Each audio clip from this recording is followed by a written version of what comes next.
રાજકોટમાં હીરાસર એરપોર્ટ સુધી પહોંચ્યો 4 પગનો આતંક। બુધવારે સવારે પેરામીટર વોલ ઉપર દીપડો દેખાતા ફફડાટ જોવા મળ્યો।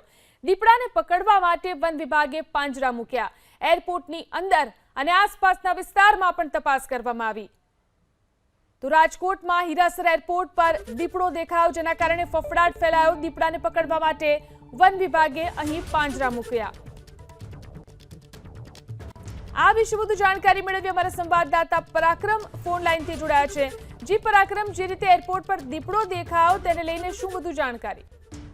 ચોક્કસ રાજકોટ અમદાવાદ હાઈવે પર હીરાસર નજીક જે દીપડાએ દેખા દીધી છે અને જે આ સુરેન્દ્રનગરનો જે આખો વિસ્તાર આવે છે, ચોટીલા પંથક થી જે પાછાડ પ્રદેશ છે ત્યાં દીપડાઓની સંખ્યા વધારે છે અને અહીંયા જે એરપોર્ટ બનાવવામાં આવ્યું છે ત્યાં દીપડો દેખાયો છે અને એરપોર્ટ થી થોડે દૂર જે દિવાલ આવેલી છે તે દિવાલમાં દીપડો દેખાતા વન વિભાગની ટીમ પણ સક્રિય થઈ છે। વન વિભાગ દ્વારા અમુક એરપોર્ટની અંદર પાંજરાઓ પણ મૂકવામાં આવ્યા હોવાની હકીકત સામે આવી છે, પરંતુ એક મોટા સમાચાર એ કહી શકાય કે જે પાછાડ પ્રદેશની અંદર દીપડાઓની સંખ્યા વધારે છે અને ત્યાં જ આ એરપોર્ટ બનાવવામાં આવ્યું છે। પાછાડ પ્રદેશ જે વિસ્તાર આવેલો છે, ચોટીલા જસદણ, એ બધો પાછાડ પ્રદેશ છે અને ત્યાં દીપડો જે છે તે દિવાલ સુધી આવી ગયો છે। એરપોર્ટની દિવાલ સુધી આવી જતા અંદરના ભાગે દેખાયો હતો। ત્યારબાદ જે એરપોર્ટ ઓથોરિટી દ્વારા વન વિભાગને જાણ કરવામાં આવી છે અને ત્યાં પાંજરા મૂકી અને દીપડો અત્યારે તો ત્યાંથી ભાગી ગયો છે, પરંતુ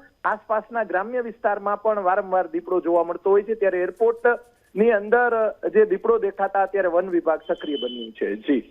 જી આભાર તમામ જાણકારી આપવા માટે।